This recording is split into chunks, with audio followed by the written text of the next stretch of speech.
Con un crítico pedido bajo el brazo, evitar que Ucrania vuelva a sufrir la falta de suministro de armas. Es por eso que he propuesto un compromiso financiero a largo plazo, con nuestros fondos cada año. Cuanto más creíble sea nuestro apoyo a largo plazo, más rápido se dará cuenta Moscú de que no puede esperar a que fallemos. El secretario general de la OTAN, Jens Stoltenberg, aterrizó hoy en Washington para reunirse con el presidente Joe Biden y marcar la agenda de la cumbre de la OTAN que tendrá lugar en la capital estadounidense del 9 al 11 de julio y con Ucrania como telón de fondo.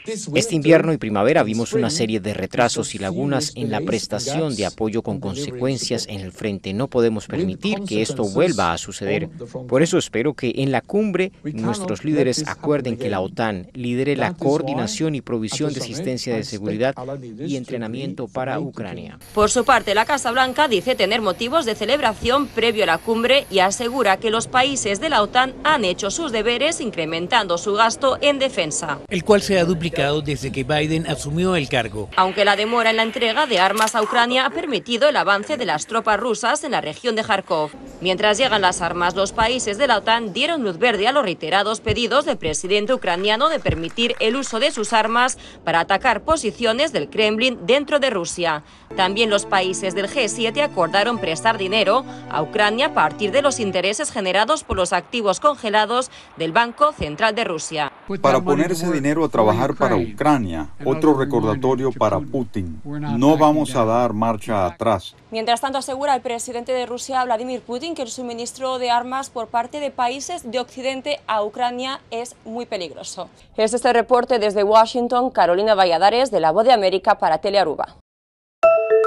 Ambiente festivo en la plaza Kim Il-sung durante la primera visita del presidente ruso a Corea del Norte en 24 años. Dos naciones cuyos vínculos se han fortalecido después de que Corea del Norte apoyara la invasión rusa de Ucrania.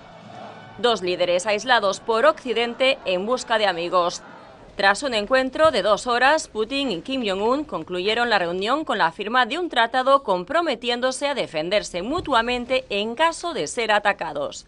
El amplio acuerdo de asociación firmado hoy incluye, entre otras cosas, la asistencia mutua en caso de agresión contra una de las partes de este acuerdo. Las relaciones de nuestros dos países han sido elevadas a un nuevo y alto nivel de alianza.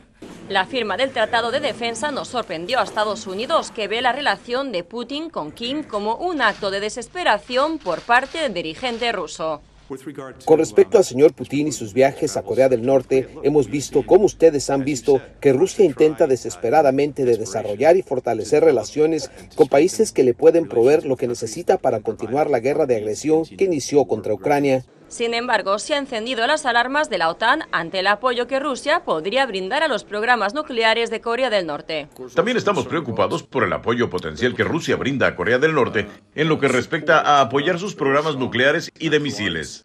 Aunque ambos líderes muestren relaciones amistosas, en el pasado su relación ha sufrido altibajos. Antes de salir de Pyongyang, Putin le regaló a Kim una limusina rusa de lujo e incluso lo llevó a dar un paseo por los terrenos de palacio. Un intento de presentar una postura unificada cuando ambos se enfrentan por separado a Occidente. Es este reporte desde Washington, Carolina Valladares, de La Voz de América para Telearuba.